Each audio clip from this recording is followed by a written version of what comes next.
Muito boa noite a todos nós aqui, sejamos bem-vindos nessa reunião virtual da ABRAP Mato Grosso do Sul, nesse 15 de dezembro de 2022. Dia único, né? Cada dia é um dia único.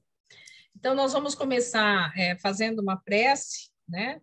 Para depois eu fazer a apresentação da nossa querida convidada, tá? Então, vamos fechar os nossos olhos. Eu não vou ficar de todo fechado, porque eu também que tenho que incluir as pessoas aqui, tá? Fechando os nossos olhos do corpo, abrindo-os da alma. Vamos visualizar Deus, Pai Criador, cada um com a visualização que achar mais conveniente, da forma, do pensamento, da mente. Geralmente eu costumo dar uma passeada pela natureza, terra, ar, né? Florestas, eu geralmente visualizo, né, o Criador dessa forma, cada um tem a sua forma. Jesus em luz, Maria Santíssima, a espiritualidade superior e todos aqueles encarnados que tiveram conosco nessa jornada. Agradecemos hoje, Criador, Jesus, Maria Santíssima. E a nossa querida mentora Joana de Ângeles, que nos ajuda nessa caminhada.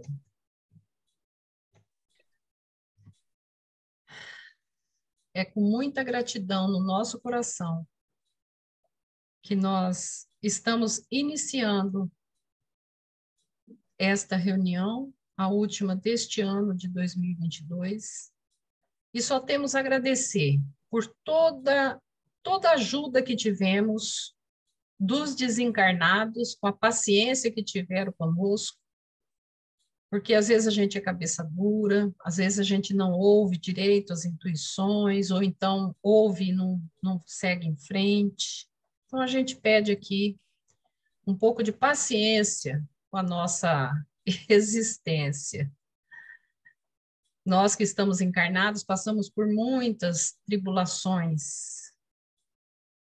Precisamos estar acordados, cuidando da sobrevivência, cuidando de tudo que faz parte dessa vida nossa. Mas precisamos também, e nós fazemos isso, cultivar, alimentar o nosso espírito. E a BRAP é uma sementinha, é um espaçozinho que nós temos todas as quintas-feiras, desde 2014.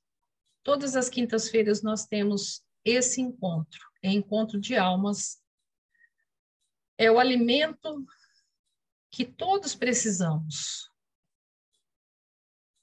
Todos nós precisamos desse alimento espiritual. Cada um dentro da sua casa espírita ou de outras denominações, também vão em busca, cada um de nós vai em busca desse alimento, dessa comunhão de vontades e necessidades. Então, esse espaço, mesmo virtual, nós também temos que agradecer, porque nós recebemos muito dele.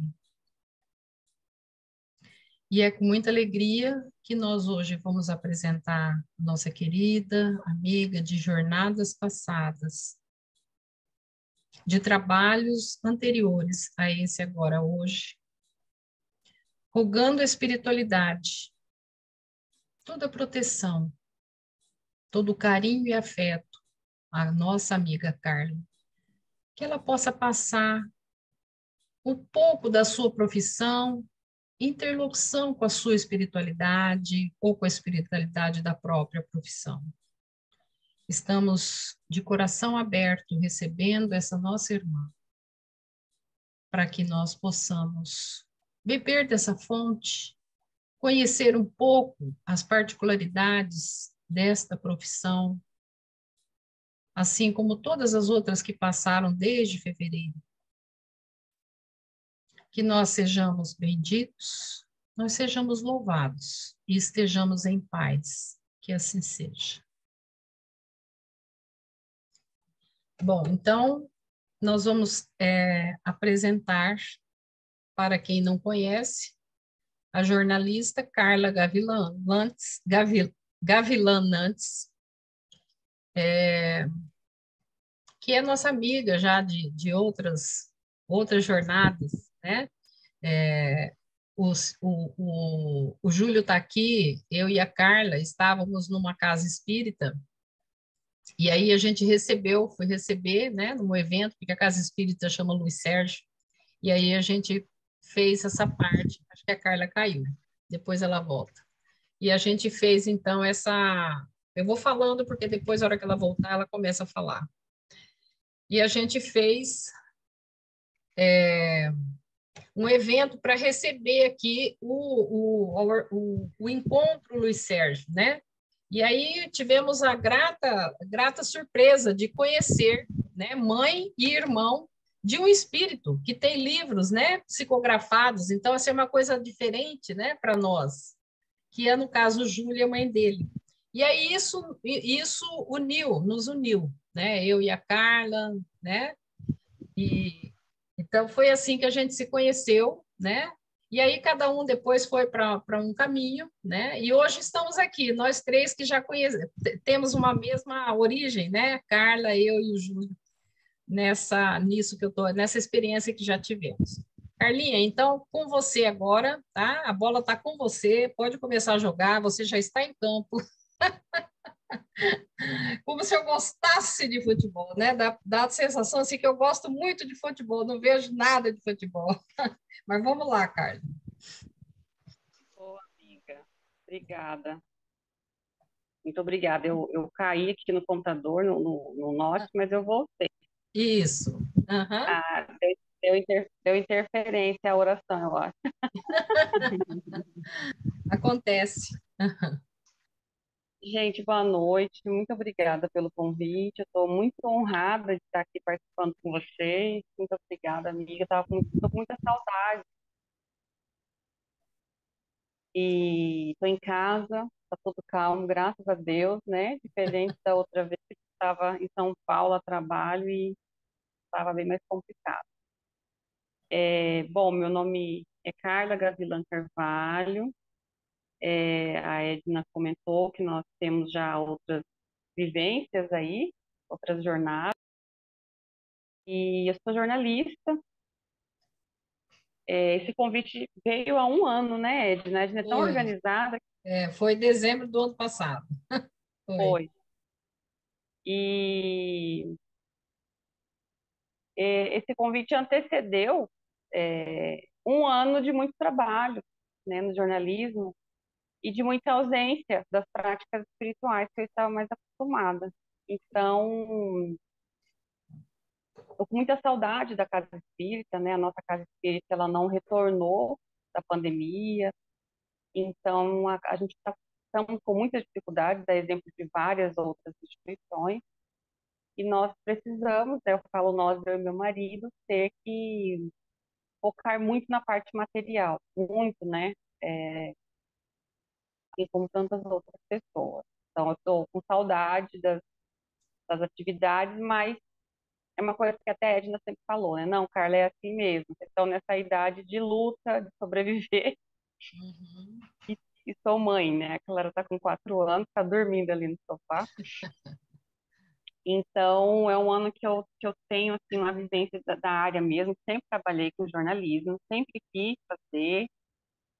Sou muito apaixonada pelo que eu faço. Acho que eu gosto muito de falar isso. Eu tenho 37 anos, sou formada aqui em Campo Grande, Mato Grosso do Sul, em jornalismo pela Universidade Federal. Tenho mestrado pela Universidade Federal do Mato Grosso, em comunicação. E eu acho que é a primeira vez, além do meu trabalho, essa semana que saiu, eu sou a mais nova doutoranda de 2023. Estou bem feliz. Parabéns. Fui aprovada em 2 programas de Cuiabá e da Unesp. Vou continuar estudando também, né? Então, assim, sempre no mercado e também estudando. Então, é muito legal estar aqui para falar disso, porque acho que tem um pouquinho aqui para contribuir com a nossa conversa. Eu dividi assim, nesse formato de me apresentar, E o Júlio pode falar, tá, Júlio? Vocês podem, como é muito conteúdo, talvez, fiquem à vontade, caso acredite que não dê para guardar para o final, né? Eu não tenho nenhum problema, é só a questão da linha de raciocínio mesmo para a gente conduzir. E eu gostaria de começar, dar continuidade aqui, saudando alguns personagens, algumas pessoas, alguns espíritos, na verdade, que são muito caros para mim, assim, que eu tenho com muito carinho, porque eu os vejo como jornalistas do espaço, né? Jornalistas do mundo espiritual. Do espaço não, né? Parece uma coisa meio da NASA, mas jornalistas da parte espiritual. Eu separei aqui o Lucas, né? O apóstolo Lucas. Quando eu li Paulo e Estevão, eu me recordo da forma em que ele é descrito, né? O Lucas. Então, ele não conviveu com Cristo, ele era apóstolo, na verdade, de Paulo e Pedro, e nessas andanças de Paulo, né, que já não era mais Paulo, ele então conhece Jesus, e ele se encanta com essa figura, com esse legado do Cristo, por meio dos apóstolos, que ele teve convívio. Ele era médico, né? Ele era médico, trabalhava, estava ali no seu ofício, e passou então a acompanhar Paulo e depois Pedro nas suas divulgações, no seu trabalho de levar a mensagem do Cristo. E Lucas faz um belíssimo trabalho, porque ele passa então a escrever, a produzir textos, né? Assim como os outros apóstolos, mas o evangelho dele é muito rico em detalhes. E ele é tido por algumas de nós jornalistas, como um jornalista da época. Inclusive, ele escreve Atos, né? Atos dos Apóstolos. E por que que a gente considera ele jornalista? Porque ele ouviu várias fontes, ele presenciou muitos atos, participou de muitos atos. E o trabalho dele foi de fazer um registro muito fidedigno. Imagine nós hoje aqui nessa conversa, nessa live, nessa, né, videoconferência aqui, falando de Lucas em 2022, porque o evangelho dele é um evangelho muito bonito em detalhes e muito sério. Quando você lê, parece que você visualiza mesmo. Então, ele conheceu apenas a história de Jesus e ele também pesquisou. Ele também fez pesquisas, né? Não só uma fonte, ele fez outras pesquisas e fez uma narrativa muito, muito rica. Bom, não tem como não falar de Kardec, porque Kardec é mais contemporâneo, né, a nós aqui, em relação a Lucas, está mais próximo.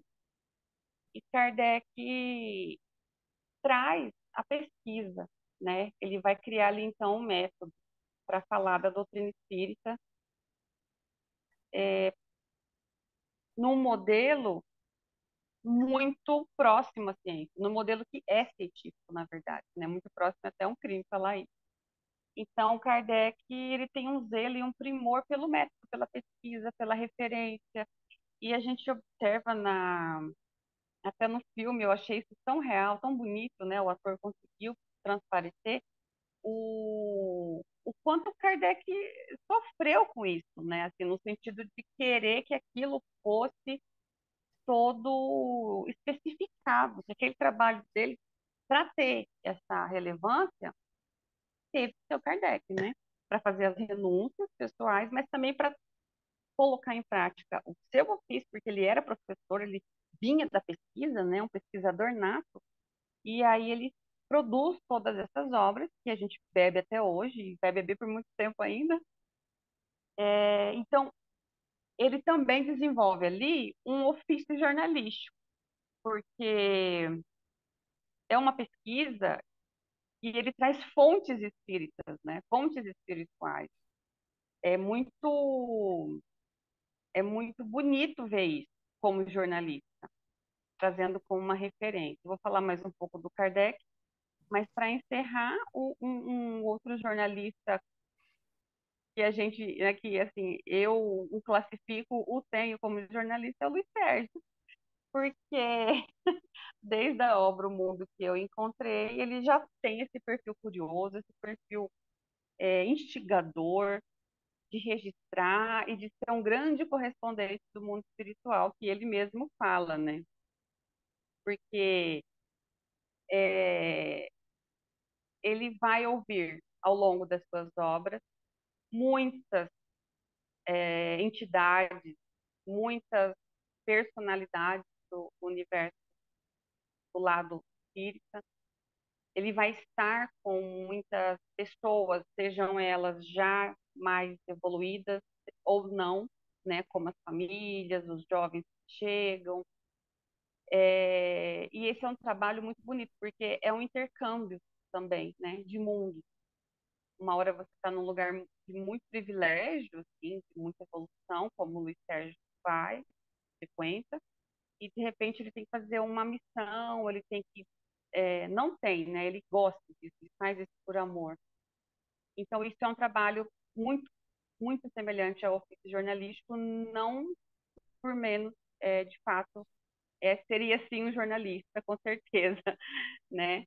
Então eu sempre me pergunto o que que a gente, por que que eu estou falando dessas pessoas? Porque na minha vivência jornalística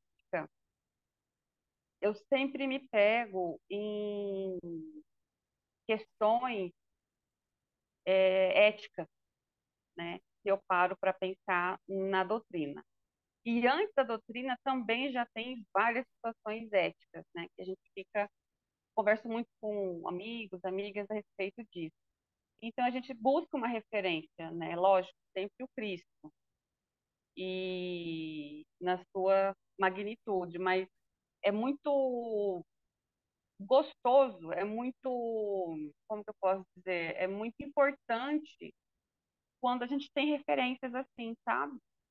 Lucas, mais para cá tem como que Kardec fazia, como que Kardec observava. Eu tenho a biografia do Kardec e foi muito bom para mim ter lido. Foi assim uma coisa muito boa, porque até hoje eu lembro, tenho esse livro que eu gosto de buscar, porque a biografia dele, acho que foi lançada em 2012, 2014, fala desse processo, sabe? Bem assim, que eu não encontrei em outros lugares. Então é muito interessante olhar Luiz Sérgio, né? A postura, porque a nossa postura diante dos fatos, diante da realidade da vida, né, do ofício, ela ajuda e nos preserva muito, inclusive espiritualmente. E eu penso assim, o que que eu aprendo com ele? Eu tenho esses espíritos amigos e o que eu posso aprender com eles e aqui compartilhar com vocês, né? O Lucas, ele nos ensina muito sobre a humildade. Ele é muito humilde, né? E assim, ele é médico. Ele é um médico que, com todo o seu esforço, ele está ali para somar. E ele tem um compromisso com os relatos, que é o que eu comentei, que são as fontes. Ele tem um compromisso em traduzir aqui. E é um compromisso de muita confiança, porque a fonte oficial, que é algo tão valioso para um jornalista, é Jesus. Mas ele não tem Jesus, ele tem, como se diz, a família, né? Ali próximo, que seriam os apóstolos. Então, ele é muito humilde em perguntar, em aprender, em registrar nos seus relatos. Kardec nos ensina critério, numa fala mais técnica. Tem que ter critério. Qual que é o critério dessa notícia? Qual que é o critério de dispensar isso da informação? Qual que é o critério de julgar uma reportagem, de analisar, né? Kardec é uma bíblia, assim. Kardec, para quem é jornalista espírita, ele é uma fonte. Como que Kardec fez?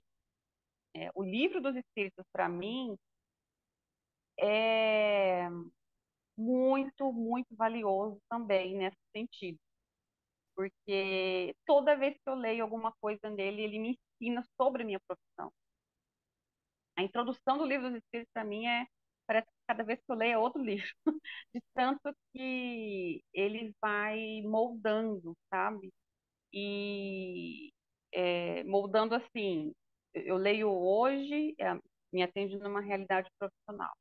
Li ele há 5 anos, me atendeu em outra, né? Então, Kardec traz o critério. Olha, é assim, né? Eticamente, então pega várias. É muito interessante isso, pensar a doutrina a partir da sua profissão. São olhares mais enriquecedores. Então, eu trouxe aqui uma parte que ele fala assim, lá na introdução, né, do Livro dos Espíritos, do Livro dos Espíritos. Para se designarem coisas novas, são precisos termos novos.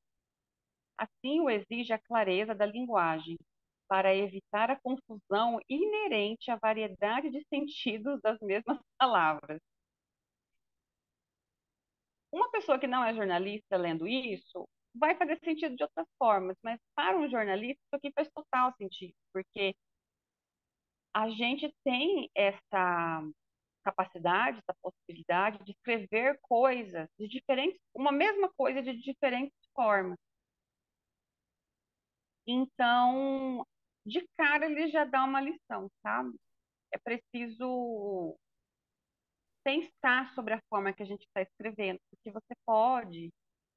é, você pode deixar passar alguma coisa importante, pode deixar de dar destaque para algo importante, você pode apagar alguém, você pode colocar muita luz sobre algo, né? Só que assim, ao mesmo tempo, é preciso buscar leveza, porque é muita responsabilidade e nem sempre a gente nem sempre consegue, né? Ser lido, ser compreendido, mas eu acho que o norte deve ser esse. E aí ele adianta aqui. Como tudo que constitui novidade, está falando da doutrina espírita, né? A doutrina espírita conta adeptos e contraditórios. Vamos tentar responder a algumas das objeções destes últimos, examinando o valor dos motivos em que se apoiam, sem alimentarmos, todavia, a pretensão de convencer a todos, pois muitos há que creem ter sido a luz feita exclusiva para ele. Dirigimos-nos aos ecos de boa-fé, aos que não trazem ideias preconcebidas ou decididamente firmadas contra tudo e todos, aos que sinceramente desejam instruir-se e lhes demonstraremos que a maior parte das objeções opostas à doutrina promanam de incompleta observação dos fatos e de juízo leviano e precipitadamente formado. Então, aqui ele está chamando atenção para a questão dos fatos, porque ele está fazendo uma distinção ali na introdução de alma, de espírito, de espiritualidade, espiritismo. Ele começa o livro falando disso, né? Então, isso é método, isso é técnica, vamos colocar assim. E isso é importante porque quando eu penso na função do jornalismo, nós temos técnicas, né? E aí a dificuldade, às vezes, de todo mundo produzir notícia, ou todo mundo querer produzir coisas, né? O perigo disso, porque nós passamos por uma formação lá na faculdade onde a gente aprende técnica, mas a gente estuda, né? Cultura, a gente estuda a psicologia, a gente tem uma formação para se fazer isso. Luiz Sérgio, ele me ensina a ouvir os lados, né? Além da alegria, da leveza, da humildade, ele o tempo todo nos convida a ouvir outros lados da situação. Olha, aqui ele tem a história de um jovem, aí ele mostra o lado dos pais, né? De responsabilidade ou não. Ele geralmente traz a escola, ele vai trazer um vizinho, ele vai trazer professor, médico, nossa, quantos personagens, né? Polícia, policiais, quantas profissões dentro das obras de Luiz Sérgio. E isso é muito rico, porque isso é falar de sociedade, de comunicação, de conhecimento. Então, a gente tem uma vasta produção de conhecimento dentro das obras do Luiz Sérgio. Se nós tivéssemos, certamente tem, uma universidade de jornalismo espírita, né? Com certeza as obras dele também estão lá como cases de obras, né, para se estudar e observar. E aí eu acho que a gente chama outro tema, que é a justiça, né? Está falando de justiça quando você fala em ouvir outros lados. Porque se você ouve um lado e acredita só naquele lado e defende aquilo e vai com isso, você não está sendo justo com as pessoas envolvidas naquela situação. E o Luiz Sérgio sempre busca essas vozes, principalmente as vozes que nós não costumamos ouvir muito, né? Pessoas dependentes químicas, de pessoas que estão em situações muito marginalizadas materialmente, mas principalmente espiritualmente. Então, esse é um aspecto que está sempre atravessando o meu caminho, né? A vulnerabilidade espiritual, a pobreza espiritual dos passos. Então, são olhares distintos, mas todos eles, aqui que eu estou trazendo, são pessoas que buscam uma evolução moral, né? Eles têm um princípio latente do bem compartilhado conosco, cada um no seu tempo, dentro do seu desenvolvimento humano, das suas reencarnações. A gente consegue observar isso, e isso eu trago para dizer que muito se assemelha, porque a profissão do jornalismo, ela é tida como uma ferramenta, né? O jornalismo é uma importante ferramenta da promoção dos direitos humanos. Quando a gente fala em direitos humanos, hoje é muito deturpado por questões polarizadas, mas os direitos humanos eles são concebidos em uma época de pós-guerras, né? Ele vem de uma escrita, começa a ser escrito em situações caóticas da humanidade, em situações em que nós falimos como humanidade, em que o horror da guerra foi tão absurdo, foi preciso materializar leis novas, direitos novos, para que isso seja evitado. Então, o jornalismo ele é tido como uma ferramenta e, para isso, ele tem um código de ética. Então, é uma das raríssimas profissões que vai ter um código, ele é deontológico, que a gente chama. É quando a ética está integrada à profissão, né? Então, nós temos a ética dentro da nossa sociedade, um conjunto de práticas, né? E o jornalismo, ele precisa trabalhar com isso. Está dentro do seu, o seu código de ética é em cima disso. É uma deontologia, né? Deixa eu buscar aqui um trecho que eu separei, que ele fala o seguinte, né? A ética é um conjunto de princípios, normas e regras que devem ser seguidos para que estabeleça um comportamento moral exemplar. É o que a gente busca, né? Isso. Então, quando o conceito de ética passa a ser aplicado a uma categoria profissional, era isso que eu estava falando, como a dos jornalistas e comunicadores, trata-se de uma deontologia, é o termo que se usa, definido como um conjunto de normas e procedimentos próprios de uma determinada categoria profissional, que, seguido pelos seus membros, serve para garantir a uniformidade do trabalho e da ação do grupo. Então, assim, eu me formei em Campo Grande. Um colega que se formou, eu me formei em 2017. Um colega que se formou agora, ano passado, lá na Bahia, ele bebe do mesmo material. Olha, na faculdade você aprende que você tem que seguir um código de ética. Por quê? Porque está inserido na profissão, é uma deontologia. Então, por exemplo, aqui no artigo 1 do nosso Código de Ética, tá assim, deixa a base do jornalismo, né? Direito fundamental, deixa claro que a sua base está no direito fundamental do cidadão à informação, que abrange o direito de informar, de ser informado e de ter acesso à informação. Então, assim, é um pressuposto básico. Informar, ter acesso, né? É básico. Então, a gente trabalha nessa promoção, vamos assim dizer.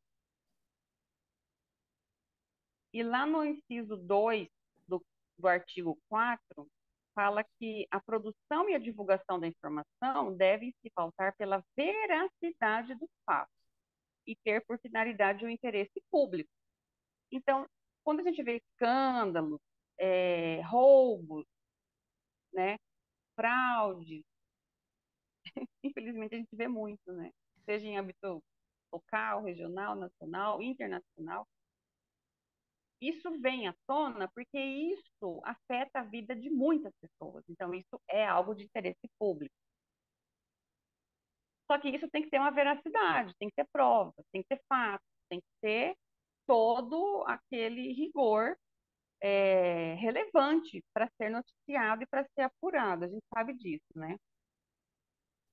Então, é, e isso dá credibilidade para o jornalista que está falando, para a emissora, para o veículo, né? Se aquilo é de fato algo verdadeiro. Eu tenho quanto tempo? Esqueci. Você pode ir até 21 horas, tá? Tá. Tem bastante tempo ainda. Ah, então tá bom.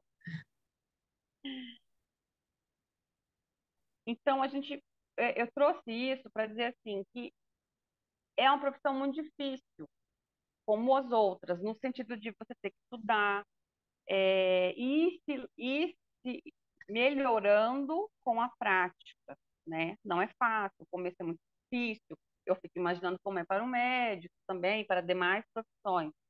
E é preciso ter treino, é preciso ter estágio, é preciso passar por muitas situações e ter o traquejo, né? O jornalismo diário, ele é um aspecto, uma das possibilidades de jornalismo, né? Tem jornalismo diário, é aquele do jornal todo dia, 24 horas, né? E tem o jornalismo mensal, tem revista, tem outros formatos, mas nós sempre passamos pelo jornalismo diário, que é onde a gente vai ter um contato com as grandes tragédias humanas e também com as coisas mais corriqueiras, né? Por exemplo, hoje mesmo, a cidade do Natal inaugurada, é, o horário, né, do Natal, daqui a pouco vai ter o quê? As trocas de presente, né? Os ganham presente vão trocar, e desde grandes tragédias e calamidades são muito difíceis de cobrir. Hoje fala-se muito na saúde mental dos jornalistas, mas muito mesmo, sabe? Muito assim, é um termo, né, novo. O Kardec fala da importância de ter nome para as coisas, né, no livro. E é muito isso. Enquanto não tem um nome, não existe. Então, o termo saúde mental, por mais que a gente esteja cansado de falar, porque por conta da pandemia, esse termo veio dar voz para muitas questões, dentre elas a dificuldade dos jornalistas lidarem com realidades difíceis. Eu acredito sim que a gente se acostuma, no sentido de tem que fazer, né? Você vai fazendo tantas vezes aquilo que você não fica indiferente, mas você para de sofrer, né? Você para de sofrer tanto. Mas é importante ter um acompanhamento, sabe, psicológico, é bom, é importante você ver em que lugar do seu corpo, do seu mental, isso está realmente apaziguado ou não. Eu vou dar exemplo. Eu me formei e eu fui para Corumbá trabalhar. Foi meu primeiro local, assim, como jornalista profissional, né? Eu era estagiária e fui para Corumbá. E, assim, foi uma experiência bem, bem forte, porque era uma época em que estava tendo muito, muito roubo de motocicleta. para levar para a fronteira, para trocar lá, né, na fronteira ali, Corumbá com Bolívia. Mas todo dia tinha essa notícia. Bom, se ficasse na moto, triste, mas era notícia, todo dia a gente fazia. Mas ali tinha uma questão assim, como estavam pagando, acho que um valor interessante para as pessoas que roubassem, furtassem, muitas pessoas dependentes, que eram dependentes químicas, começaram a roubar para fazer a troca por drogas, né? E essas pessoas, é, a gente observa que elas não são pessoas acostumadas a roubar. Elas estão num estágio de viciação, de vício. Mas aí o vício é tão avassalador que elas matavam.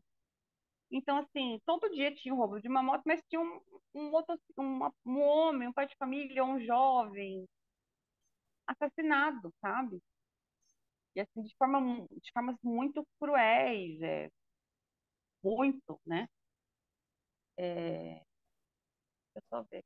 Eu vou só tirar uma chave dali. Peraí, gente, só um pouquinho. Ah, ok. Interessante, né, gente? Enquanto a Carla não vem, cada profissão, né, cada ofício tem uma particularidade, né? E a gente não sabe, a gente vê, né, por exemplo, jornalista, a gente está em televisão, em mídia, né? A gente não sabe a realidade, né, que cada um passa. Pronto, Carla, já pode continuar. Então, é difícil porque até isso ser algo normalizado para mim, eu tive que ver muita coisa, né? De repente a equipe é deslocada de uma pauta de receita, uma coisa super tranquila, tem que sair correndo para cobrir um mototáxi que, sabe, que saiu cedo de casa para trabalhar, né? E foi assassinado. Então, claro que a gente é espírita e sabe das situações de reencarnação, mas isso, isso é muito difícil no dia a dia, né? Então, em Corumbá eu fiquei muito marcada com essa realidade dura. Eu vi muita criança, né, substituindo o pai. O pai foi preso, comandava uma boca, e aí os filhos já assumiam, porque é muito forte. Então, assim, eu vi muitas crianças mesmo, né? Já entrando ali como um negócio de família, e muito jovem preso. Depois eu fui para Mato Grosso e tive experiências, assim, é, de ver muitas mulheres assassinadas, né, no interior. Talvez seja um pouco, na época era mais mostrado, então eu era muito nova. E me chocou muito, assim, porque eu lembro que um dia, no meu aniversário, eu ia trabalhar só de manhã e eu estendi, assim, a tarde toda porque tinha muita mulher assassinada, sabe? E assassinada de uma forma muito trágica, né? Por exemplo, queimada. Um monte de mulher queimada. O que é isso que está acontecendo? Calma, gente, não é essa tragédia. É que eu entrei nessa questão da saúde mental, né? E eu estava agora há pouco numa outra reunião para falar de segurança pública e eles também estão falando disso, por exemplo, entre os policiais, que coisa curiosa, né? Para nós também sabermos, enquanto jornalistas. Lá em São Paulo ou no Rio? Em São Paulo, eles colocaram como, por exemplo, se o policial, é que é o encontro, inclusive, de jornalistas que eu estava, se o policial participou de alguma forma de uma situação de conflito, ele não interessa se ele atirou, se ele levou tiro, mas se ele estava envolvido, ele tem que passar por um psicólogo para depois voltar para a rotina dele. Por quê? Porque no meio da policial é muito mal visto o policial pedir uma sessão com o psicólogo, né? Ah, você amarelou, você não está aguentando, você não é um bom policial, você não é forte. Mas, né, imagina, quem que um homem desse passou pelaquela academia pedindo sessão? É muito difícil para eles. Então, no momento que isso se torna uma lei, uma regra, não interessa, você vai ter que passar, tá? Aí o psicólogo vai ver se está bom ou não. Foi uma conquista do setor, que o setor queria, né? O sindicato dele, a organização. Então, por quê? Por causa da saúde mental. Então, veja o quanto isso para mim foi importante saber isso, né? Porque a gente até muda o olhar e a visão quando vai cobrir essas pautas. E, e uma outra, e, assim, sempre muito difícil cobrir mortes, por exemplo, de crianças, né? E aquilo te acompanha de algum modo. Você tem que fechar o texto, tem que entregar a matéria, tem que voltar a fazer seu trabalho, e você sai, mas aquilo não sai de você. Será isso, né? Pelo amor de Deus, porque, não, graças a Deus, não sou uma psicopata, uma pessoa fria, e, e já aconteceu muitas vezes, assim, de chorar muito, né? Voltar do trabalho arrasada, porque você vai num lugar, tem uma pobreza, ou de alguma coisa, um fato muito triste, e você vai para sua casa. Você não faz parte daquela realidade. Você chora junto com a mãe, que perdeu o filho, enfim, você chora com a família, com a situação de uma comunidade, que você sabe que vai demorar muito para melhorar, você vai secar gelo, e a gente fica muito em volta nessa emoção, já várias vezes, várias vezes, inclusive lá com a Laurinda, né? E falar, olha, é, ela falar ali, né, na casa espírita sempre falar, não, vai ter que, você não pode se conectar tanto com isso. Vamos melhorar isso aí, vamos trabalhar, porque afeta muito o lado espiritual mesmo nosso. E por não ser tão, né, tão indiferente. Espera-se isso também. É, e quando a gente fala de ética na profissão, eu gostaria só de puxar isso. Nós estamos num.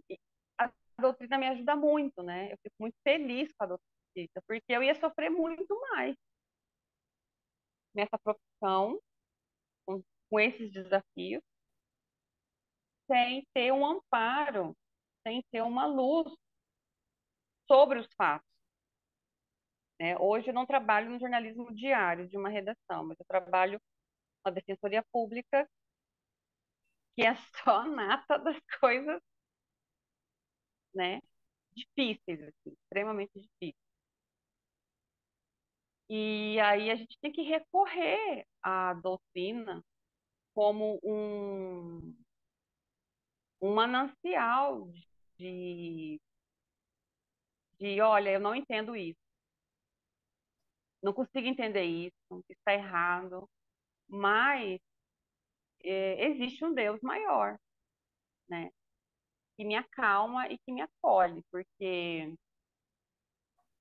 nós estamos num estágio de evolução que essa ética, ela é muito negociável hoje, né? E ética não é uma coisa negociável, ou não deveria ser. Não espera-se que não se negocie. E a gente vive de uma forma muito corrupta ainda, como pessoas, como espíritas, como família, como vizinhos, nos nossos diferentes papéis. Então, toda vez que vem essas reflexões, né? Ah, isso aí é o jeitinho brasileiro, isso aí é, é por conta do que o país foi colonizado. Ah, isso daí é porque o brasileiro é um safado.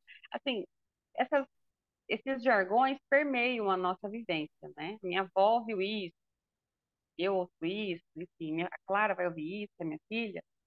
Mas o que que isso mostra? Isso mostra que a gente está num estágio moral ainda muito inferior, né? A televisão mostra isso, os jornais mostram, a rede social está mostrando. É tudo é um reflexo de nós mesmos. E essa leitura que eu faço hoje é uma leitura que me conforta, porque a gente chega num momento da profissão que você fala, o que eu estou fazendo, sabe? Né? Porque é tão imaterial algumas coisas, algumas questões. Por exemplo, o pedreiro, ele ergue uma casa, né? Poxa, isso aqui, essa estrutura era mato, vem uma pessoa de profissão palpável, né? É, o médico, ele faz uma cirurgia, a pessoa entrou ruim, né? Melhora, quer dizer, são comparações um pouco grosseiras, mas é no sentido assim, você faz uma notícia e você não sabe em que aquilo vai contribuir. Mas a gente acredita e a gente vê contribuições. É que a mudança do comportamento humano ela é muito lenta, porque a nossa evolução é muito lenta, né? Então, quando eu penso no meu fazer jornalístico, olhando a doutrina, hoje é com muito mais. Eu me acolho mais, não me cobro mais tanto, porque não depende só de mim. E isso foi. Eu aprendi isso a duras penas, né? Porque a gente tem a pretensão, a arrogância de achar que se você fizer uma notícia, se você escrever alguma coisa, você vai resolver. Vai ajudar muito, mas resolver é outra coisa. Resolver, né? E aí vinha uma situação de muito sofrimento. É, E isso também faz refletir no seguinte, na nossa, na pequeneza do nosso trabalho, pequeneza da nossa contribuição, mas no quanto ele é valioso, né? Porque eu não posso, por exemplo, né? Hoje é tão bom amadurecer, né? Essa palestra fosse há uns Exato. 2 anos, essa palestra fosse há uns 2 anos, eu ia estar muito rebelde aqui, muito revoltada, eu não ia ter condição. Eu ia te falar, amiga do céu, eu ia ser outra pessoa. Ai, como é bom envelhecer. As coisas, né? Cai o cabelo branco, chega, mas a paz não tem preço. É, É um exato. pensamento assim, é, que, que a gente vai carregando, né? De tranquilidade, no sentido, eu não tenho como salvar, por exemplo, eu fiz uma produção recente agora com a questão indígena, de acesso ao ensino superior e ver se eles estão conseguindo concluir, né? Como que está sendo isso? Porque são pessoas com necessidades diferentes. E eu esperava uma realidade na minha cabeça já pré-pronta aqui, né? Que a gente pré-concebe as coisas. Ah, vai estar difícil, vou encontrar isso e aquilo. Mas o que eu encontrei foi muito ruim. Foi assim, foi horroroso de ruim. Nossa, teve um dia que eu comecei a chorar à noite, porque eu achei que ia ser difícil conseguir os dados, ia ter que demorar muito. A dificuldade não foi essa, a dificuldade foi eu falar, meu Deus, que coisa horrorosa, sabe? Eu não queria mais, assim. Chega um momento que você se envolve tanto, né? É muito triste, porque eu dou um valor muito grande para a educação, né? Eu cheguei ao ensino superior por meio de muito esforço, de família, enfim. Então, aí eu parei, me ausentei alguns dias, umas 2 semanas da temática, assim, para conseguir respirar e dar um norte. E o que me acalmou? Foi um pensamento que eu ouvi que eu ouvi ao longo da vida de outras pessoas, mas que naqueles momentos não faziam sentido. Mas que hoje faz muito sentido. Olha, é o seguinte, você não vai salvar todas as etnias, todas as pessoas que não conseguem estudar, não vai. Mas, poxa, que legal você conseguir, né, salvar, sim, no sentido de promover uma melhora para uma pessoa. Eu nunca me contentei com essa uma pessoa, nunca. E sempre na doutrina, né, olha, gente, esse evento aqui tem 100 pessoas. Se uma pessoa sair daqui fazendo o que a gente está falando aqui de bom, eu vou ficar feliz. Nunca, nunca. Eu falei, que absurdo uma pessoa. Então, eu acho que nessa caminhada a gente vai ficando cada vez mais, né, se melhorando e ficando mais perto do Cristo, nessa paciência de, imagina, se ele está esperando a gente há tanto tempo, né? Não, eu vou fazer esse trabalho porque eu acho que eu vou contribuir com um pouco, mas que bom, porque é muito bom fazer algo e ainda ganhar por isso, né? Porque a minha profissão é esse. Eu falo, nossa, que coisa boa. Dentre as dificuldades, algumas eu relaciono para vocês, eu continuo muito apaixonada pela minha profissão e eu ainda recebo, né? Que eu estou empregada. Meu Deus, que coisa boa. Eu me pego muito nisso, assim, gente, que coisa boa receber por isso, porque parece que eu fiz com tanto prazer, né? é, que, que é uma bênção nesse sentido. Eu quero encerrar falando, é, tem alguém querendo falar? Tem um barulho aí. Ok. Ah, A Fátima, ela mandou um recado aqui. Ela vai só ouvir, acho que ela está com conexão. Ok. bem-vinda, Fátima. É, a área da comunicação, do jornalismo, passa por uma grande crise. E é uma crise que já vem há um bom tempo, né? Que está afetando as estruturas das grandes empresas. Só que é uma crise que já estava também em outras instituições, né? Em outros modelos, que é a crise da confiança. Porque os centros que detêm o poder do conhecimento já estavam passando por isso, né? As universidades, as instituições públicas, né? Muito atacadas, assim, atacadas no sentido de, olha, tem que melhorar, né? Porque tem alguma coisa muito errada acontecendo. De tanto dinheiro público, recurso, tanto conhecimento, que as pessoas sabem tanto e outras não, né? O que está acontecendo? Então a gente chega no momento, inclusive, espiritual, de ter que chacoalhar, destruir, de refazer, de repensar, para que as coisas sejam mais iguais, menos desiguais.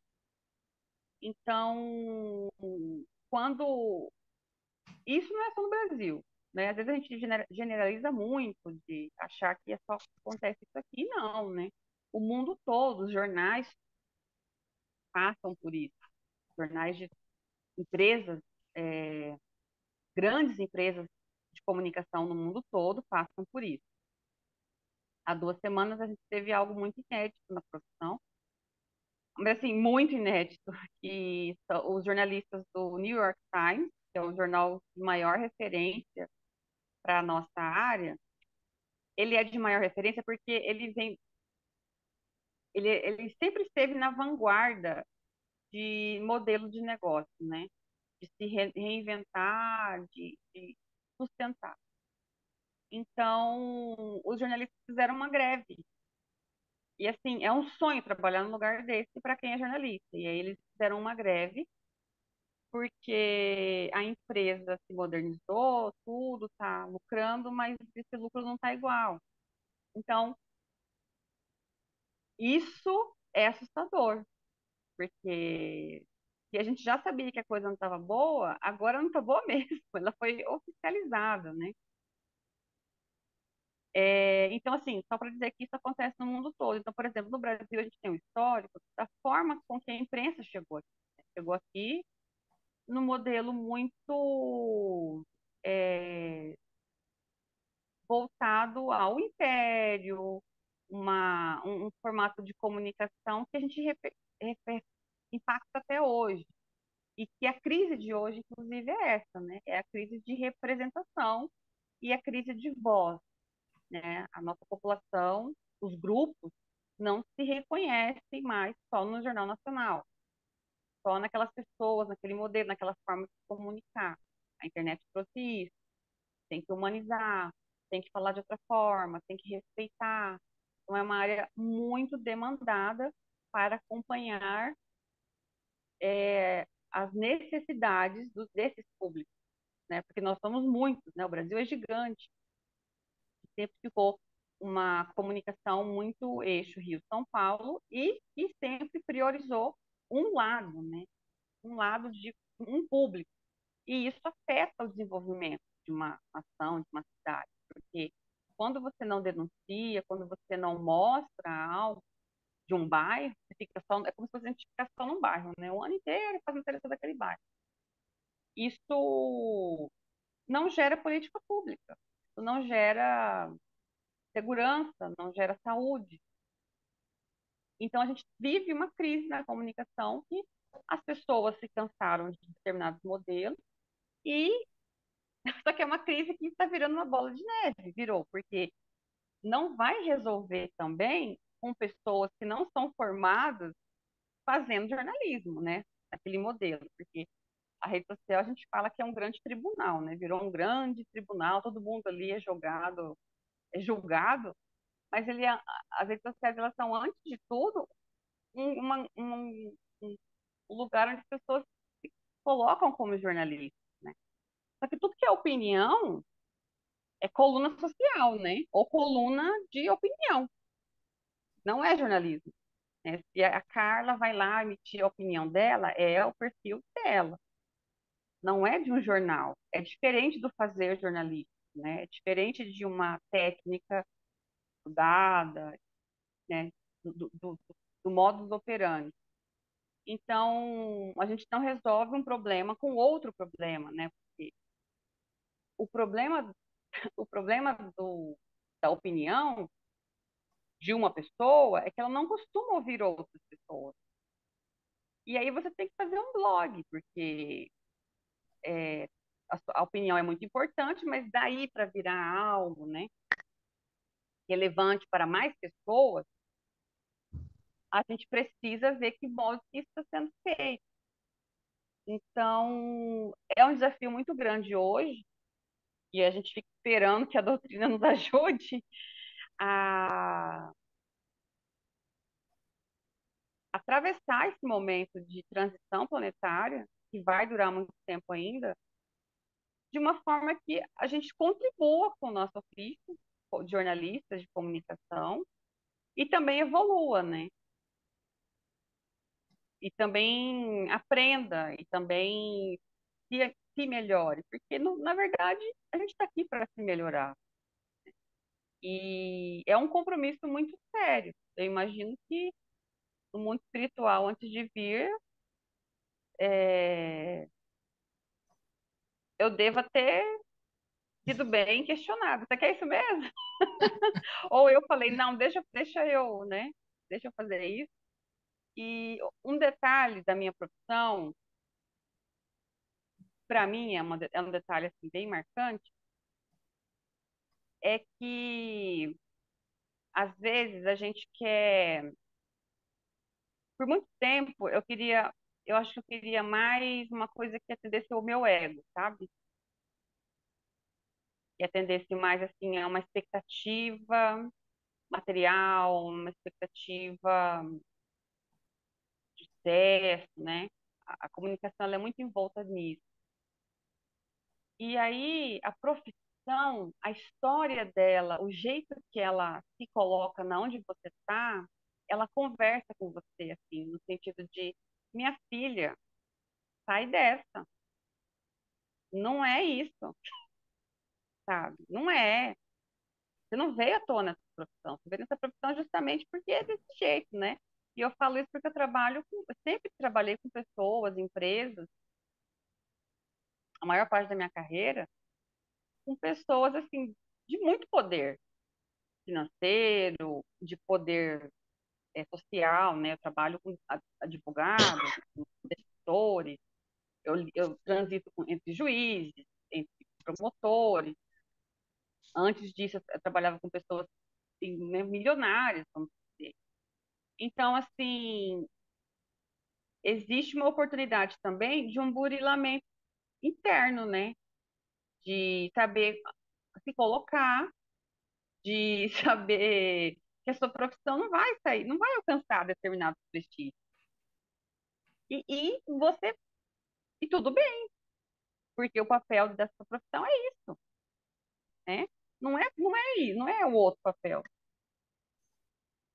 Não é esse o caminho. Então isso me marcou muito quando eu entendi que, que de fato é, nem tudo é glamour. E que bom. E não por menos eu não fiquei na TV, né? Que foi um espaço que eu trabalhei por muito tempo e não deu certo. Não, assim, não quis mais, né? Essas são algumas considerações. é, Eu não tenho um caso que eu relutei em trazer para conversar com vocês, mas eu, eu vou trazer porque é uma forma até da gente vibrar por essa pessoa, né? E pra gente, ela é muito emblemática no meio do jornalismo. Eu não sei se vocês lembram de uma fotografia muito famosa de um jornalista, ele fazia um trabalho na África, tinha uma criança numa situação muito precária, assim, de fome, e tinha um urubu próximo, querendo pegar essa criança, né? É uma imagem muito forte, disponível na internet. E, na época, esse fotógrafo cobria uma situação de guerrilha lá no Sudão. E essa foto, no ano seguinte, ganhou o maior prêmio de jornalismo que existe, que é o Pulitzer, por retratar isso, né? A criança bem desnutrida, né? É como se ela estivesse ali no momento de quase morrendo, porque o urubu ia atacá-la, era a mensagem da imagem. E esse jornalista ele foi muito criticado, porque isso foi em 93. Imagine se fosse, né, hoje, com tanto celular que a gente... Ele foi muito criticado, porque quando você vê a foto, a perfeição técnica da foto, você vê que a pessoa se esforçou para fazer a foto. E aí veio a crítica falando, poxa, ele não socorreu a criança, né? Ao invés de socorrer, tirar a criança né, do possível ataque ali, o jornalista preferiu fazer a foto e ele ganhou o prêmio, só que daí ele ficou muito mal com essa situação, né? Ele ficou muito abalado e ele chegou numa situação extrema de romper com a própria vida. E aí a gente recapitula a questão da saúde mental, sabe? Porque ele ganhou o maior prêmio de jornalismo que existe. É um prêmio muito, sabe, é o máximo da carreira. Só que ele não conseguiu lidar com essa questão ética, sabe? Por que que eu fui fazer a foto e não peguei a criança? Ainda mais com a questão das críticas, né, que apontaram para isso. E ele deixa uma carta falando, né, uma carta de despedida, em que ele fala, inclusive, da experiência da guerra, né, da experiência como um todo. É, ele fala que ele sentia muita dor, que a vida dele não tinha mais sentido, que ele estava muito assombrado com as mortes. E aí é muito triste, porque é uma fragilidade humana, né? É uma fraqueza. Eu não sei o que que eu faria no lugar dele. Também não faria foto. E ficou faltando essas informações na época, pelas limitações tecnológicas, né? Saber se ele... A história era que os pais não estavam por perto, porque tinha ido pegar comida em algum lugar, distribuídas na época pela ONU. Então, ele fez essa passagem de retorno ao mundo espiritual de uma forma muito triste, e eu peço muito que onde ele estiver, ele receba acolhimento e amor, né? E todo mundo imaginou durante muito tempo que essa criança tivesse morrido, e ela não morreu. Foi possível localizar o pai desse menino, e ele não morreu. É uma pessoa que chegou à idade adulta e morreu de outra situação, assim, né? Hoje essa pessoa não está viva, essa criança. Teve uma situação de outras doenças, né? Então, quer dizer, que loucura, né? Porque quem morreu dessa situação foi o jornalista, por causa de uma realidade muito dura, e de uma escolha ali no momento, pela imagem, enfim, pelo trabalho. É... Mas, gente, eu vou encerrar dizendo assim: é muito bom fazer notícias e ver que as coisas mudam por conta dessas, né? Estou falando de muita coisa triste. E contribuir, sabe? Fazer produções, contribuam com a comunidade, sabe? Eu lembro de reportagens que eu fiz, por exemplo, na zona rural, de crianças, de projetos, e as crianças amam se ver na TV, né? A gente gosta de se ver na TV, nós consumimos muito televisão, muito vídeo, Então, é muito prazeroso fazer notícias quando um bombeiro salva, uma pessoa que foi aterrada, quando um policial consegue negociar uma situação de quase suicídio, né? Tem histórias, várias histórias, né, de pessoas que estavam em determinado lugar, chegou um policial paisana. É, é claro que tudo é muito efêmero, né? A notícia, você não sabe o que acontece depois, mas assim, eu digo que as intervenções por meio da profissão, as intervenções divinas, elas são muito bonitas e elas nos abastecem, sabe? Quando uma pessoa consegue uma cirurgia, nossa, e você faz aquela notícia, é uma alegria você partilhar disso e distribuir isso, né, para o mundo, porque tá na televisão, está no site, está em todos os lugares. Então, é muito bonita a confiança das pessoas também. Olha, eu estou te mandando essa notícia aqui, se você puder repercutir, vai ajudar muita gente. Então, já fiz muita matéria, sabe? Ah, tá faltando água no bairro tal, aí a água volta. Então, não depende só de nós, mas que profissão bacana, que profissão bonita, é, esse pouco que nos cabe, sabe?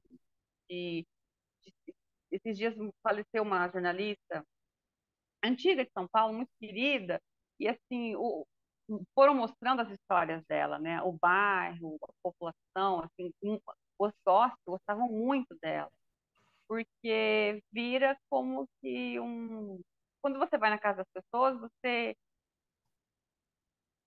é quase uma família para ela, né? Assim, você resolve uma coisa para ela, no sentido de dar notícia e as coisas estão certas, nossa, são lembranças assim para a vida toda para aquela pessoa, né? A gente entrevista milhões, vários, alguns te marcam mais que outros, mas para algumas pessoas você é uma pessoa muito importante, fez um trabalho muito relevante, então isso não tem preço. É isso. É isso, só isso e tudo isso, né, Carla? É só isso, é isso e tudo isso, né? É uma vivência muito grande. Ficaria aqui horas, né? Agora a gente abre, Carla, para os participantes, e a gente isso foi uma ideia do Murilo, foi assim espontâneo, mas que valeu muito. O que que Ah, fica, né, para cada um da sua fala, né? O que que cada um de nós vai levar, né? Vai assimilar ou vai adicionar, né, para cada um da sua fala, tá? Então, que isso. quem quiser abrir aí a fala, né? Murilo, Ana Paula, o Júlio levantou a mão. Júlio, está fechado o seu som, tá? Aí. A Ana Paula também Para levantou. começar, só para começar, na realidade, tem uma pergunta, né, que eu gostaria de fazer, e assim, é uma pergunta que normalmente eu pelo menos, né, de vez em quando me pego e falo assim, pô, mas como é que funciona? Que é o seguinte, a gente tem hoje, né, dois formatos diferentes, né, para uma mesma coisa. Uma delas é o jornalismo televisivo e aquele que é via internet. E ambos querendo explorar as mesmas coisas, mas com enfoques diferentes. O televisivo, pelo menos assim, o que me parece, ele é mais de uma natureza assim menos compromissada, porque você dá a notícia segundo aquilo que é a demanda, né, jornalística da rede ou da televisão, e a outra que é mais diretamente ligada a você pessoalmente, porque você está mais diretamente ligada aos seus ouvintes ou aquelas pessoas que estão ligadas, conectadas diretamente com você. Então você tem duas responsabilidades diferentes, né? Uma, você dá a notícia e deu. Cada um interpreta segundo a sua visão, seu conhecimento, seu interesse. E o outro é muito mais assim indutivo, né? Você está querendo induzir o outro a um entendimento sobre aquilo que é o seu enfoque e a sua área de interesse, e você querendo passar isso para o outro pensar igual a você. O que é pior, o que é melhor para o jornalista?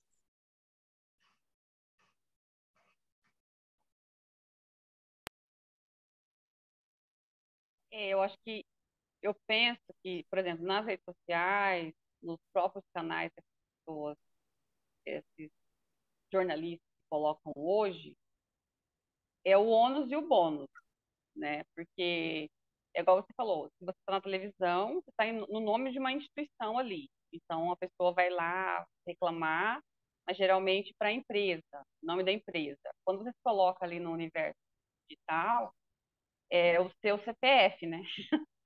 Vamos assim dizer, a sua imagem, a sua fala. Então, você tem tantos seguidores, pessoas que estão ali, estão seguindo, concordando ou não, mas tem o ônus disso, que é o seu CPF, né? O seu nome. Então, eu confesso que Carla, tenho dificuldade com isso, porque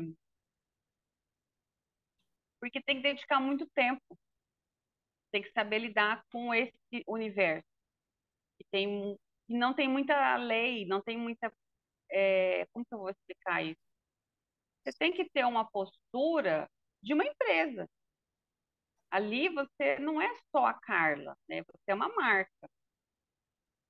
E, ao mesmo tempo que é muito importante que as pessoas tenham isso hoje, os profissionais de imprensa, são outras formas de ganhar dinheiro, inclusive, tem o ônus de ter que bancar isso. E aí a gente entra de novo em saúde mental, em tempo que vai ter que ficar ali se dedicando para isso. Numa TV, por exemplo, tem cinegrafistas, tem pessoas que fazem cada uma a sua função. Eu vejo que nas redes sociais, nesses canais próprios e particulares, a grande maioria precisa acumular muita coisa e ainda estar bem no vídeo. E ainda está maquiado, ainda está estar bem apresentado. Eu acho isso muito mais difícil. Embora, se eu tiver que ir para essa área, eu vou ter que parar, né? Por exemplo, mas em termos assim da ética e da responsabilidade quanto à notícia, né? Porque são ambientes diferentes e Sim, sim. relacionamentos diferentes que você tem com o teu São, público, são, né? entendi. Eu acho que daí você é colocado a teste, né? A prova nisso, porque é muito mais fácil se contradizer, por causa desse tempo real, todo momento você está ali. Eu acho que é um grande desafio fazer isso. Ao mesmo tempo que tem pessoas que fazem isso muito bem, Uhum. né? Que já dominam essa área, já dominam esse mercado. Então, eu acho que é muito de perfil, muito, muito de perfil mesmo. De estar para isso, É. sabe? De estar a fim de fazer isso. Ok, Júlio? Tá tudo bem, Ué. tudo legal. Ana Paula levantou a mão também. Carla, eu assim, mexeu bastante comigo algumas palavras, algumas frases que você colocou, que tem muito a ver com a profissão de professor também, né? Porque é uma área da comunicação. E que hoje, infelizmente, está mais voltada para apenas cuidar de crianças, educar, né? Enfim.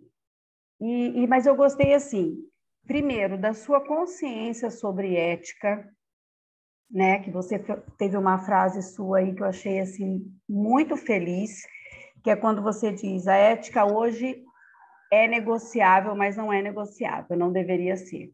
Então, assim, eu te parabenizo já por isso, por ter esse entendimento, que a ética é uma coisa que não se negocia, né? O mundo todo está em mudanças, os termos estão novos, as disputas pelo meio de comunicação né, a falsa liberdade de expressão, enfim, mas a ética é algo inegociável, né, como a justiça. Então, eu já te parabenizo por isso. E também gostei muito quando você demonstrou, né, nessa sua caminhada, você é jovem, que você já tem esse entendimento que tem que se acolher, né? Porque nem tudo vai ser como a gente quer. E aí mexeu muito comigo, porque eu fui lembrando alguns anos atrás aí, quando eu entrava numa escola, que eu sempre trabalhei na escola, desde que eu passei no concurso, foi escola de periferia. Então é um público bem diferente, né, do que uma escola pública mais central. A gente lida com muita coisa, que às vezes o ensinar fica realmente em segundo plano. E lá, eu me lembro muito disso, de chegar lá, ter crianças, eu cheguei ao ponto de querer adotar um aluno, sabe? De tanto que eu me envolvi. E aí criou um problema na minha família, obviamente, porque era uma situação impossível também.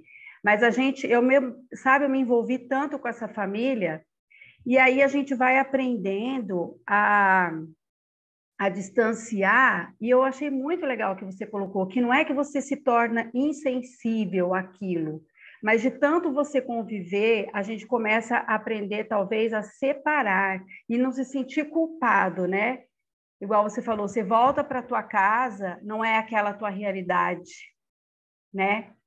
E isso acontece muito com o professor, principalmente se ele está inserido numa área de perigo, de favela, de boca, né, que vende drogas, porque você volta para sua casa, você tem uma comida, você tem um aconchego e você fica vendo aquele aluno que está ali com imenso problema. Mas a gente tem que começar assim. Gostei dessa relação que você fez com a doutrina espírita, realmente, que é isso que nos sustenta, sabe? A gente poder chegar em casa e falar, não, mas eu não vou salvar o mundo, mas nossa, eu contribuí hoje, né? Eu escutei, eu abracei, aquilo era o que eu podia naquele momento, e a gente não pode perder isso, sabe? Dentro de qualquer profissão, de fazer aquilo que está ao alcance, que vai ser, né? O Chico dizia, às vezes o seu pouco é muito, a gente tem que fazer. Eu fiquei bem feliz mesmo. Em relação também do jornalista que você narrou, eu me lembro muito bem desse caso, foi muito assim forte mesmo. E também é uma coisa importante para a gente refletir, sabe? Nós muitas vezes julgamos a atitude do outro porque naquele momento era o outro ali, né? E rapidamente só vou contar uma história que aconteceu comigo só para entender. Eu estava saindo da minha escola, que é uma escola que agora melhorou um pouco, mas tinha muita briga de meninas no final da aula, brigas sérias, com faca e tal. E o dia que eu estava saindo, quando eu virei a esquina, elas estavam ali na maior, já fuzuei, eu peguei, dei ré e fiz outro caminho. E uma mãe anotou a minha placa. No outro dia, ela foi junto com as outras mães, que era tudo mulher de ex-presidiário, porque queriam me bater. Porque eu não parei a briga. Eu deveria ter colocado o carro e parado a briga das meninas, mas eu não quis fazer aquilo. Conscientemente. Então é aquilo, né? Às vezes a gente não tem uma atitude que quem está ali espera que você tenha, mas assim, errado ou não, eu preferi me preservar naquele momento, porque eu não ia resolver aquele problema, né? Então, o olhar de quem está numa situação fotografando ou mesmo tentando resolver uma briga é aquela pessoa naquele momento, né? E a gente tem que julgar menos, ver mais. Obrigada pela tua contribuição hoje, Carla. Obrigada, Ana Paula. Muito, muito bom saber isso. Eu imagino mesmo as grandes semelhanças das nossas profissões. E do quanto isso vai para casa, né? E do quanto isso afeta a sua vida, do quanto isso... Eu imagino a difícil decisão de ter que sair dali, às vezes difícil não pelo momento, né? Que na hora você decide, está tudo muito racional, mas quando vem o julgamento, você começa a questionar se você realmente fez certo quiçá esse caso, né, do fotógrafo. Mas é exatamente isso, né? É o que tem para hoje. A gente tem esse conhecimento dentro dessa vida, dentro desse corpo, dentro dessa profissão e querendo melhorar, querendo ajudar, querendo contribuir. Obrigada. Ok, Murilo. Carla, tudo tão muito profundo, intenso. Olhar para você vendo, já chegando, trazendo a companheira, né, da Edna, do Júlio, trazendo a persona da mãe, que já está com a filha ali do lado, trazendo a persona da profissional, né, de 2 estados, de muitos estados, trazendo as frases, né, as frases marcantes. Uma frase marcante para mim que você trouxe é enxugando o gelo, mas ela só não complementa tudo, porque quando a gente fala, a gente mata tudo que está sentindo. A fala não dá condições de você falar o que você proporcionou de revisão, de vida, né, tudo que estava no inconsciente. Pequenez do nosso trabalho, mas a valorização desse mesmo trabalho pequeno, né, de saber dar, de se dar o valor, que foi o que a colega falou ali, de saber se acolher, de ter encontrado o caminho de volta, porque a gente vai para o exterior, e um dia a gente está com tanta saudade, né, e esse algo que nos levou para tão longe de nós passou a ser líder da nossa própria vida, e um dia você está num lugar onde você não quer, com pessoas que você não quer. Eu falo, mas como eu vim parar aqui? Que bom que você conseguiu isso aos 37 anos. Você já aliviou um monte de sofrimento para você. Está em plena metanoia, né, Murilo? Antecipou, né? Ou seja, é um espírito maravilhoso, porque já encontrou o caminho mais cedo. É um espírito valoroso. E o que mais? Como contribuição, assim, a frase que ficou é essa, né? Enxugando o gelo, o seu crescimento dá valor. Mas eu queria deixar uma mensagem de Francisco, de Clara, da irmã Clara Francisco de Assis. Porque a gente chega aqui e coloca o sarrafo lá em cima. Eu sou Deus, eu vou resolver esse problema do mundo. E aí você encontra tanto coisa que você conseguiu colocar hoje para nós. Você colocou todos os problemas de um profissional que atua na seara dos mais ricos, dos mais poderosos, e você colocou todos esses problemas com muita ética, com muito respeito pelo plano evolutivo deles e nosso, porque eles estão cumprindo o que conseguem, e você está fazendo o que você deu conta. E aí a irmã Clara fala para Francisco de Assis, que estava muito preocupado, né? Eu falei assim, como que vai ficar tudo isso? Ele falou assim, mas a obra do Cristo. E a gente tem que confiar. Com aquilo que você deixou de mais precioso para mim a nossa pequenez do nosso trabalho. Mas reconhecer o valor desse pequenino trabalho. Gratidão. Lindo. Que lindo. Muito obrigada. Nossa, muito obrigada. Fátima, você quer falar? Pode falar? Não sei se ela está ouvindo. Oi, Ed. Não, hoje infelizmente, eu peço Tá bom, desculpa a Fátima. todos, não peguei, tá? Eu não peguei o início, então eu temo me alongar por não ter pegado desde o começo, mas já parabenizo a profissão, a sua coragem de assumir uma área de atuação tão recentemente cobrada pela ética e pela moral. Muito obrigada pela sua contribuição. Obrigada, Fátima. Carla, para mim foi uma surpresa saber os pormenores, né, da tua profissão, né? Porque a gente vê televisão, internet, né? Mas a gente não sabe os pormenores. Então, isso me chamou atenção, sabe? As particularidades, né? Porque eu não tenho convivência com, assim, tão próxima, né? De familiar e tal, assim, com essa profissão, tá? Então, para mim, foi uma surpresa, né? Saber de tudo isso. Achei muito legal também essa parte da ética que você trouxe, quer dizer, é até na resposta, que eu não sou jornalista, mas na resposta do Júlio ali, eu imagino que qualquer lugar, né? Esteja no CPF ou no CNPJ, né? Se a pessoa, claro, se a pessoa precisa sobreviver, acho que fica bem complicado, mas assim, no CPF ou no CNPJ, eu acho que o que tem que nortear é o caráter, né? Que está muito ligado à ética, sabe? Então, assim, eu fico imaginando uma pessoa num CNPJ, né? Que vai para um norte, né? E aí aquele jornalista precisando do recurso, né, para sobreviver, ele também tem que ir para esse norte. Eu acredito que isso deve ser muito difícil, é um desafio, acredito, para o pro profissional, né?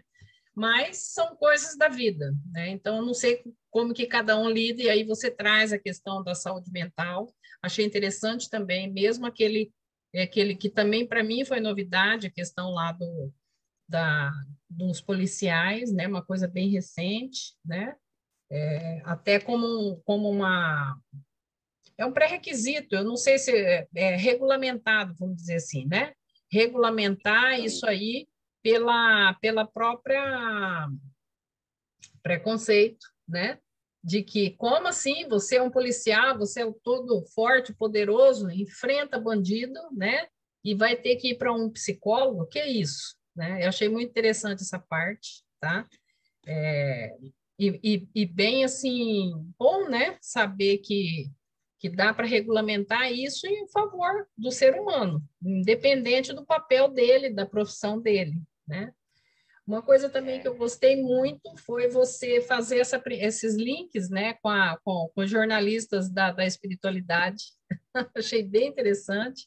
Lucas, né, trazer Lucas, achei muito legal. Lucas, Kardec, aí cada um você, né, Luiz Sérgio, você fez a leitura, né, de acordo com a sua profissão, de cada espírito, né, ligado à sua profissão. Gostei muito. Assim, eu agradeço imensamente, tá, Carla? Oh, De eu que você ter agradeço. aceitado, né? E passado para nós tudo que você trouxe hoje, tá? E a gente, com certeza, quem está aqui, quem vai nos ver depois, né? Que vai estar gravado isso, vai acrescentar, sabe? Vai acrescentar essas Bom, informações que você passou, né? Das particularidades da sua profissão, né? E a gente sempre conclui é, com uma prece, né, de encerramento, e eu gostaria de saber que quem que quer fazer a nossa prece, a última prece, né, de encerrar o nosso ano da BRAP, né? A gente passa por umas férias e volta só em fevereiro, né? Então, quem gostaria de fazer essa prece de encerramento?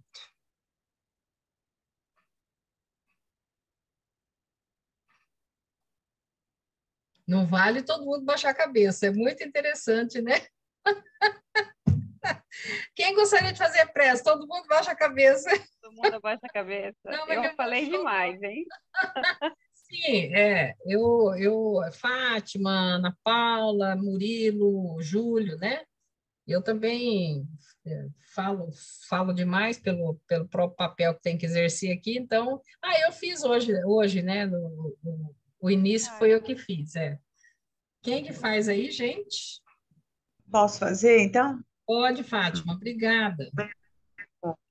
Mesmo em primeiro lugar, não tendo ouvido nem participado numa totalidade, mas vamos buscar elevar os nossos pensamentos a Jesus nesses momentos tão difíceis pelos quais o nosso planeta passa, sobretudo nesta área da comunicação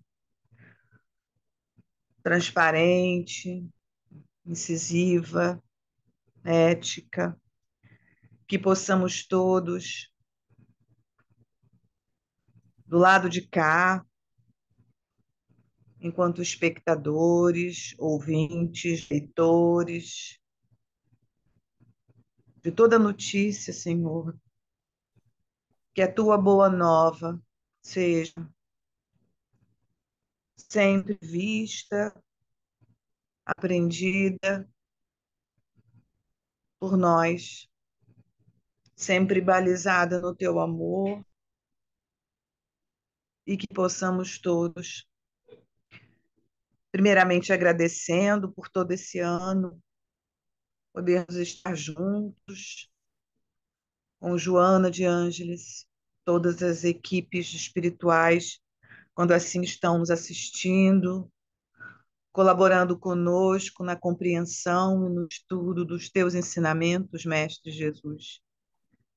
Que possamos, na medida do esforço que cada um de nós pode fazer, avançarmos um pouquinho mais e vivermos um pouquinho mais a cada dia a boa nova, a melhor notícia do teu amor por nós.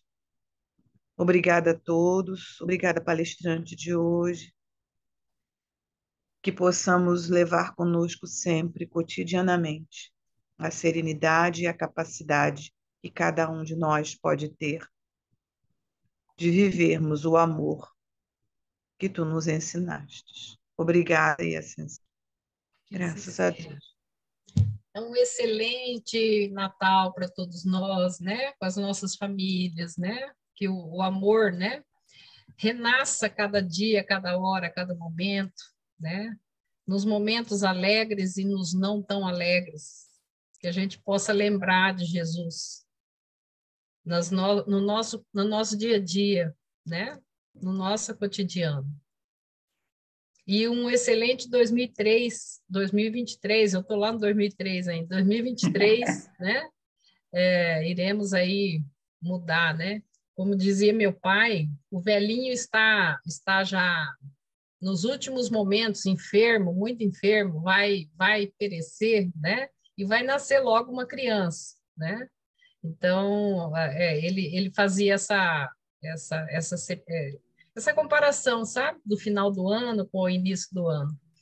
Então, um beijo no coração de vocês, todos vocês, e a BRAP agradece muito, vou falar agora em nome da BRAP, né? A BRAP agradece muito a Carla, né? A todos os convidados que estiveram com a gente esse ano e a todos nós que estamos aqui, né? Participando desses encontros, que são ricos.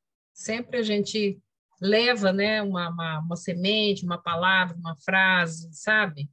Sempre acrescenta, né? Então, um beijo no coração de cada um de vocês, tá? Tchau, tchau. Beijo, gente. Feliz Natal, pessoal. Obrigada. Feliz Feliz Natal. Natal para Tchau, tchau. todos.